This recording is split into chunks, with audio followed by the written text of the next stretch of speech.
अपने सपने में एल्सी बिना किसी दिशा के चलती जा रही थी, जब तक कि वो ऐसी जगह नहीं पहुंच गई जहां उसे तेज रोशनी ने रोक लिया। उस रोशनी की वजह से उसके सिर में तेज दर्द होने लगा और वे जमीन पर गिर गई। उस रोशनी के धुंधलेपन की वजह से उसे दिख नहीं रहा था कुछ।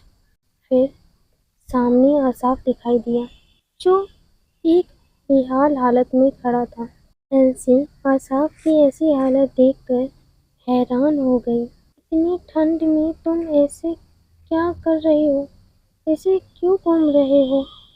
उसने कहा और आसाफ के पास जाने लगी। एल्सी ने आसाफ को छूने की कोशिश की, लेकिन पलक झपकते ही आसाफ का शरीर राख बनकर उड़ गया। एल्सी चीख पड़ी, अपने जज्बातों पर काबू नहीं रख सकी। उसे पता था कि यह सपना है, लेकिन फिर भी कुछ अजीब सा उसे लगने लगा इस सपने में। वहीं रुक जाओ, किसी ने एल्सी के सामने चिल्लाया। एल्सी ने सामने देखा तो आसाफ भाग रहा था और एक व्यापारी उसका पीछा कर रहा था। एल्सी ने आसाफ को पकड़ने की कोशिश की, लेकिन वो नाकाम रही, क्योंकि आसाफ का शरीर उसके आर पार निकल गया। आसाफ भागता हुआ अपने घर की ओर जा रहा था और एल्सी उसके पीछे पीछे दौड़ रही थी। एल्सी लगातार आसाफ का पीछा कर रही थी। उसे कुछ अजीब सा लग रहा था।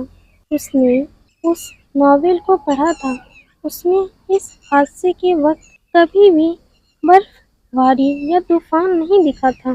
जैसे ही आसाफ अपने घर पर पहुंचने वाला था, उसे एक समूह ने घेर लिया।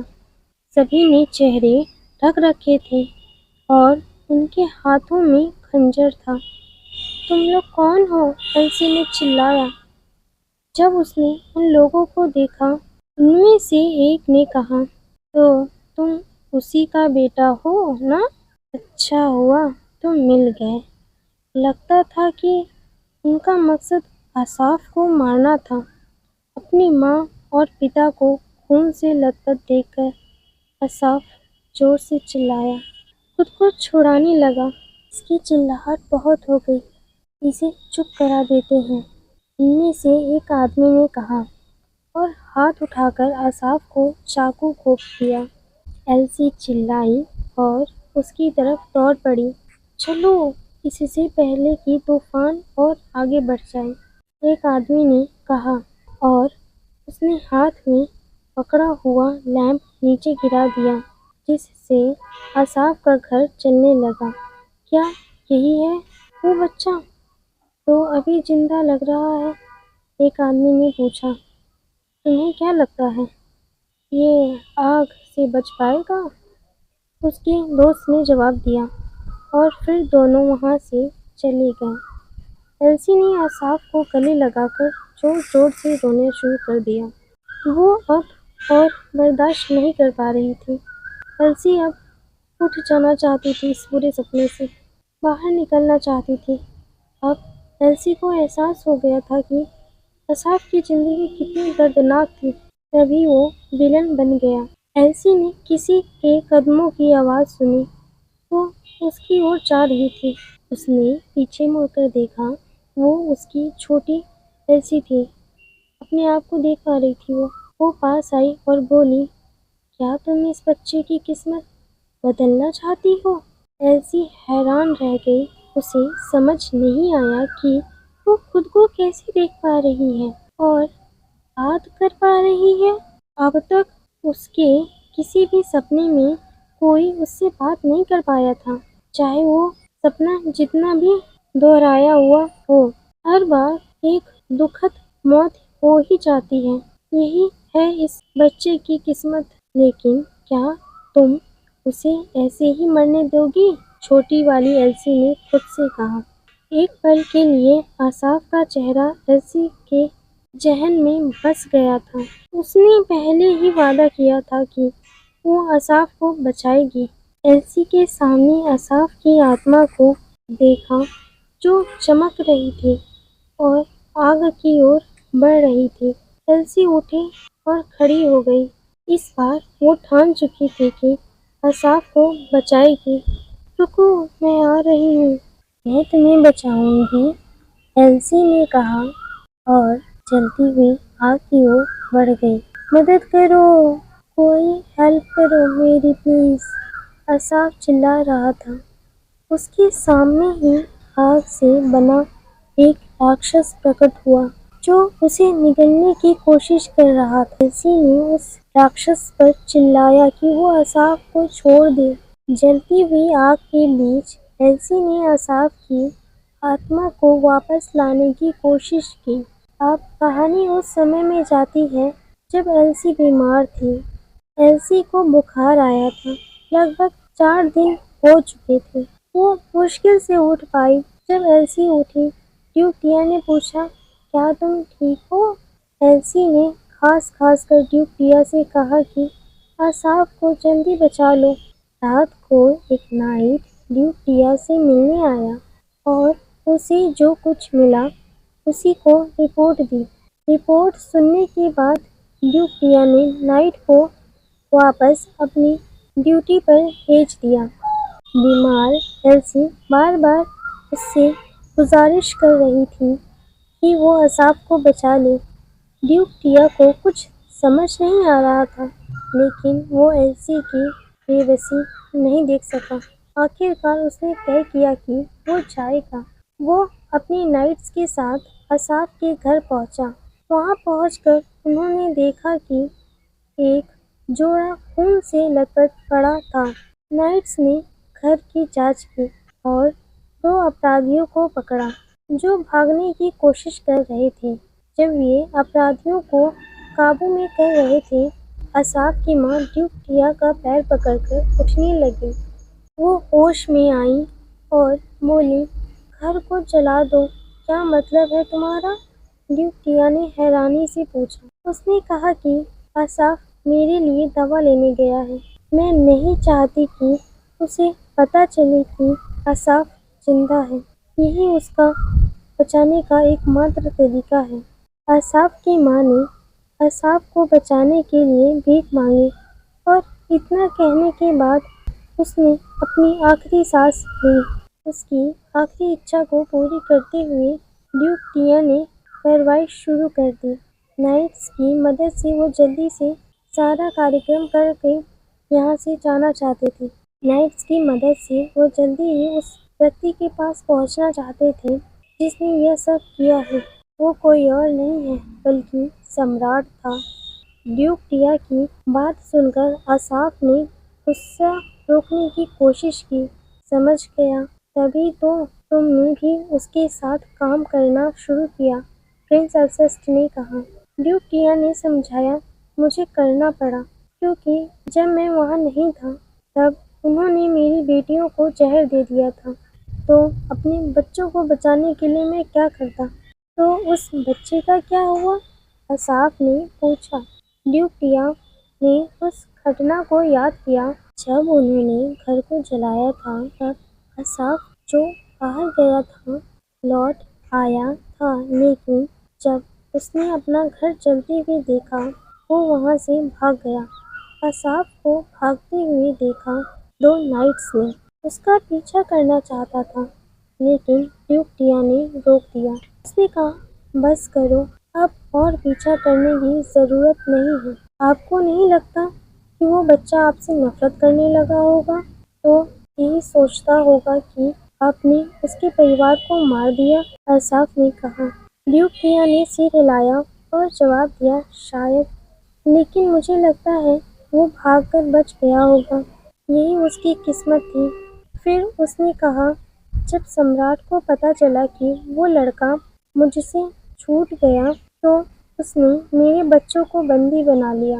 अगर उस लड़के की वजह से मेरे बच्चे मर जाते तो शायद मैं उस पर सारा गुस्सा निकाल देता, लेकिन वो भयानक बात नहीं हुई।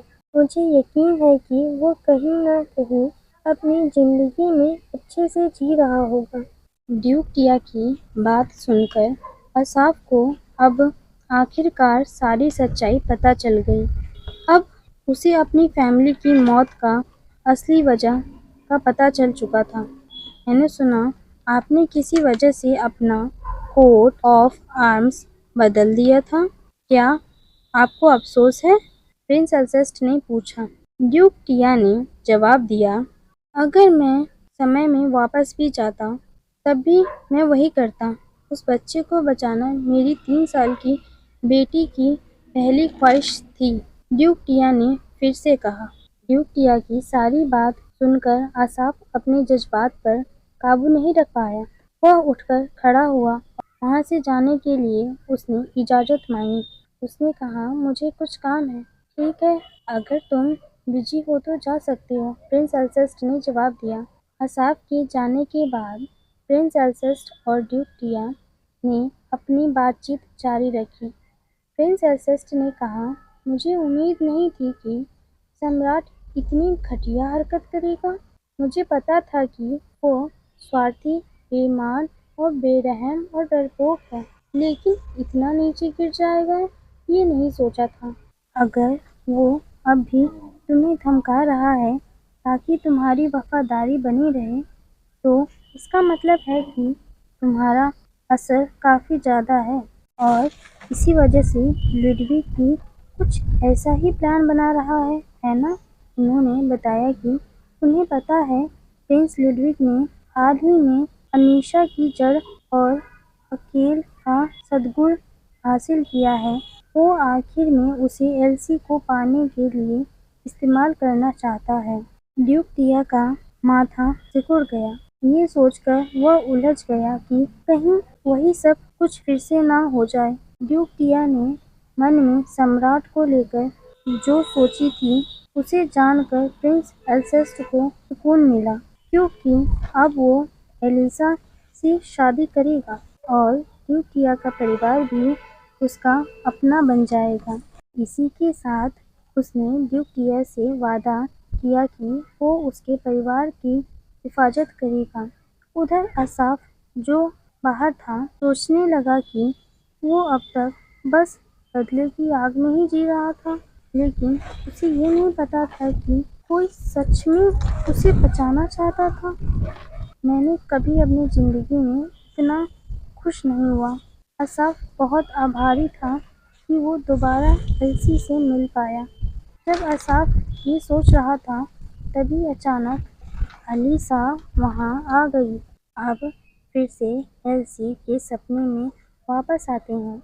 उसी वक्त एल्सी ने असाफ की आत्मा को वापस लाने की पूरी कोशिश की, लेकिन वो सिर्फ एक पल के लिए ही था।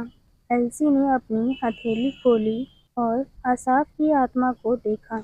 अचानक एक काली रोशनी एल्सी की ओर आई और उस रोशनी ने असाफ की आत्मा को छीन लिया। एल्सी ने आत्मा को पकड़ने की कोशिश की, लेकिन कुछ काम नहीं आया। जब एल्सी दुख में थी, एक जानी पहचानी सी आवाज ने उसे पुकारा।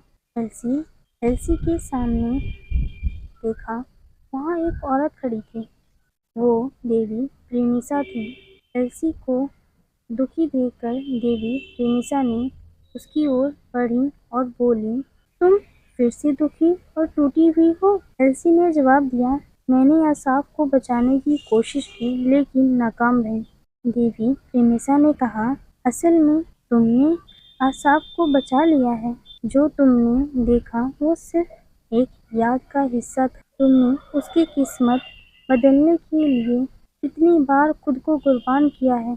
जिस तरह तुमने उसे उस बुरे चक्र से बचाया, उसी तरह मैंने भी उस बच्चे को बचाया जिसे मैं प्यार करती हूँ। देवी प्रेमिसा ने एल्सी को बताया कि असल में यहाँ हुआ क्या था। एल्सी काफ़ी कंफ्यूज हो गई थी, क्योंकि उसकी यादें बहुत मिक्स हो रही थी। तुम्हारी मेमोरी इसलिए अनस्टेबल है क्योंकि तुम्हारे पास रेजोनेंस का गिफ्ट है। ये एक डबल एजेड तलवार की तरह होता है, देवी प्रेमिसा ने कहा। उन्होंने एल्सी को बताया कि उसके पास ये गिफ्ट बचपन से था। शुक्र है कि तुम ट्विन पैदा हुई थी। वरना उस पावर का एक हिस्सा तुम्हारी बहन के साथ शेयर नहीं होता। मतलब? अलीसा, एल्सी ने पूछा। हाँ, उसकी वजह से तुम अपनी पावर को एडजस्ट कर पा रही हो और सरवाइव कर पा रही हो, देवी ने जवाब दिया। भले ही तुम्हारी पावर पूरी नहीं है, लेकिन तुम बहुत लोगों के साथ रेजोनेट कर पाती हो, देवी ने कहा। एल्सी के पास पावर तो थी, उसी से वो किसी की किस्मत प्रिडिक्ट कर सकती थी। असाफ की किस्मत थी कि वो 5 साल की उम्र में मर जाता और फिर उसने अपनी आत्मा भी डेविल को दे दी, जिससे वो दोबारा कभी जन्म नहीं ले पाता। उसका नसीब था कि वो हमेशा के लिए गायब हो जाता, बिना कभी प्यार के और नफरत, गुस्से को फील किए हुए। तुमने उस नसीब को चैलेंज किया और उसे बचा लिया, देवी ने कहा। लेकिन किसी और की किस्मत में दखल देने के लिए कीमत होती है। तुम हर जन्म में अपनी जिंदगी कुर्बान करती रही हो, उसी कीमत को चुकाने के लिए। लेकिन वो डेविल जो उसकी आत्मा के पीछे था, उसने भी हार नहीं मानी। असाफ, जो एल्सी की कुर्बानी की वजह से जिंदा था, उसने अपनी आत्मा डेविल को बेच दी। अलीसा की और एल्सेस्ट की वजह से, जो दिखने में एल्सी जैसी थी, और यही वजह बनी कि जब साइकिल दोबारा शुरू होने की, देवी ने बताया, मैं अब और नहीं चाहती थी तुम उसकी किस्मत में फिर दखल दो, इसलिए मैंने दुआ की कि तुम्हारी आत्मा किसी और दुनिया में जन्म ले, इस दुनिया से बहुत दूर, प्रेमिसा ने कहा। लेकिन फिर भी तुमने उसी किस्मत को चुना, सिर्फ उसके लिए, प्रेमिसा ने कहा। अब मुझे समझ नहीं आ रहा कि मैं क्या करूं। अगर तुम इसी तरह किस्मत बदलती रही तो तुम्हारी पिछले जन्म की मेमोरी हमेशा के लिए मिट जाएगी। अभी भी तुम्हारे पास चांस है, तुम वापस अपनी पिछली जिंदगी में जा सकती हो। एल्सी ने बोला, नहीं, मैं तुम्हारी मदद करूंगी ताकि तुम एक आराम भरी जिंदगी जी सको, तुम्हारी आत्मा को और तकलीफ ना हो, उन्होंने समझाया और कहा। मुझे ये नहीं चाहिए, उसे मेरी ज़रूरत है, एल्सी ने जवाब दिया। देवी की बात सुनकर एल्सी बोली, उसके बिना जीना तो और भी बड़ा सजा होगा।